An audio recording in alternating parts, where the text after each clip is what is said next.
मोक्षदा एकादशी। इस साल मोक्षदा एकादशी व्रत 3 दिसंबर दिन शनिवार को है।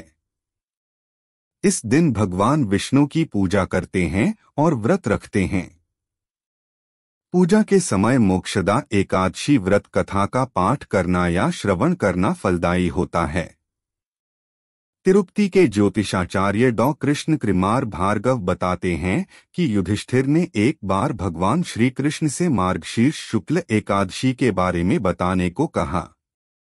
तब श्री कृष्ण ने कहा कि यह व्रत मोक्षदा एकादशी व्रत के नाम से लोकप्रिय है। इस व्रत को करने से सभी पाप नष्ट होते हैं और मोक्ष की प्राप्ति होती है। तुम मोक्षदा एकादशी व्रत कथा को सुनो। मोक्षदा एकादशी व्रत कथा। पौराणिक कथा के अनुसार गोकुल नगर में वैखानस नामक राजा का शासन था। एक दिन वह सपने में देखा कि उसके पिता नरक में हैं और कष्ट भोग रहे हैं। सुबह होते ही उसने अपने दरबार में विद्वानों को बुलाया और उनसे अपने स्वप्न के बारे में बताया। राजा ने बताया कि उसके पिता ने कहा कि वे नरक में पड़े हुए हैं। वे यहाँ पर नाना प्रकार के कष्ट सहन कर रहे हैं। तुम नरक के कष्टों से मुझे मुक्ति दिलाओ। राजा ने कहा कि उसने जब से यह स्वप्न देखा है तब से बड़ा ही परेशान और चिंतित है। राजा ने सभी विद्वानों से कहा कि आप सभी इस समस्या का कोई उपाय बताएं जिससे वह अपने पिता को नरक के कष्टों से मुक्ति दिला सके। यदि पुत्र अपने पिता को ऐसी स्थिति से मुक्ति नहीं दिला सकता है तो फिर उसका जीवन व्यर्थ है। एक उत्तम पुत्र ही अपने पूर्वजों का उद्धार कर सकता है। राजा की बात सुनने के बाद सभी विद्वानों ने कहा कि यहाँ से कुछ दूर पर ही पर्वत ऋषि का आश्रम है। वे त्रिकालदर्शी हैं। उनके पास इस समस्या का समाधान अवश्य ही होगा। राजा अगले दिन पर्वत ऋषि के आश्रम में पहुंचे।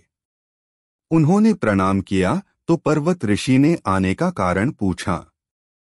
राजा ने आसन ग्रहण करने के बाद अपनी सारी बात पर्वत ऋषि को बताई।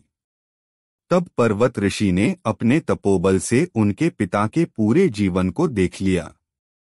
पर्वत ऋषि ने राजा से कहा कि उन्होंने तुम्हारे पिता के किए गए पाप को जान लिया है।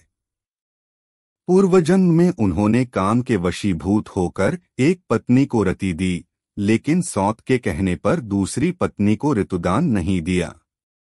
उस पाप कर्म की वजह से वे नरक के दुख भोग रहे हैं। इस पर राजा ने इससे मुक्ति का उपाय पूछा।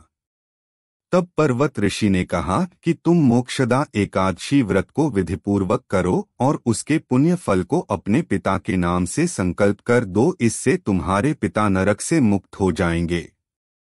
जब मोक्षदा एकादशी आई तो राजा ने विधिपूर्वक व्रत और पूजन किया। फिर बताए अनुसार उसके पुण्य फल को पिता के नाम से संकल्प करा दिया। उस पुण्य फल के प्रभाव से वे मुक्त हो गए। उन्होंने अपने पुत्र से कहा कि तुम्हारा कल्याण हो। इसके बाद वे स्वर्ग चले गए।